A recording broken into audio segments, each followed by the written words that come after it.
বাংলাদেশের যে অবস্থা চলছে শুধুমাত্র 999 কল করলেই সমস্যার সমাধান হয়ে যাবে এটা আমি ব্যক্তিগতভাবে মনে করি না।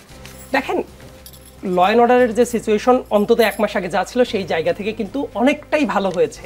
কিন্তু এই ভালো হওয়াটার মিনিংটা কি, আমরা না একটা মুদ্রার সরাসরি দুইটা পৃষ্ঠে চলে যাই। ইদার কারো চোখে অনেক ভালো হয়ে গেছে, কোনো সমস্যা নাই, এইটাই কথাবার্তাও এসেছে সরকারের কারো কারো কাছ থেকে, আবার উল্টা পৃষ্ঠটাও আছে যে এই দেশ একদম জাহান্নাম হয়ে গেছে।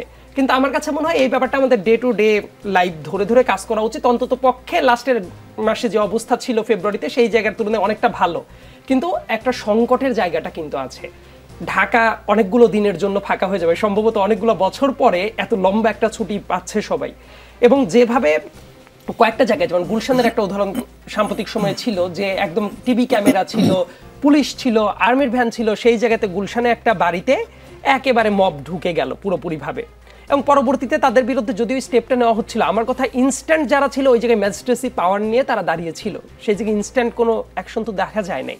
অ্যাট দ্য সেম টাইম ধানমন্ডির যে উদাহরণের কথা বললেন সেই জায়গায় র্যাবের মোটামুটি একটু সিল সাপোর্ট নিয়েই তারা ঢুকেছে। At the same time private ইউনিভার্সিটির কয়েকটি স্টুডেন্ট ছিল, তাদেরকে ধরা হয়েছে, খুবই দুঃখজনক ঘটনা। কিন্তু এই জিনিসটা ডিল করার জন্য অনেক ক্ষেত্রে যে এটা দেখা যায় যে মব নেগেটিভ অর্থেই আমরা সবসময় ইউজ করি, মানুষকে মবিলাইজ করার পাশাপাশি ল অ্যান্ড অর্ডার ব্যাপারটা এমন আমার কাছে মনে হয় আমরা তাত্ত্বিকভাবে যদি বলি ঠিকমতো কাজ করবে না করবে, এইভাবে কাজ করে না। বরং আপনি সিকিউর ফিল করছেন কিনা এবং যারা অপকর্মগুলো করছে তাদের বিরুদ্ধে কোন ধরনের স্টেপ নিচ্ছেন এইটা বুঝতে পারাটা খুব বেশি মাত্রায় জরুরি। আদারওয়াইজ যেটা হবে, কোনো একটা ঘটনা ঘটার পরে কেউ আস্তে করে বললো এই ও তো স্বৈরাচারের দোষর ছিল, তখন দেখবেন ঠিক ওই অপরাধটাকেই জাস্টিফাই করার মতো আরো অনেক লোক দাঁড়িয়ে যাবে, অন্য কেউ আর জাস্টিফিকেশনটা খুঁজতে চাইবে না।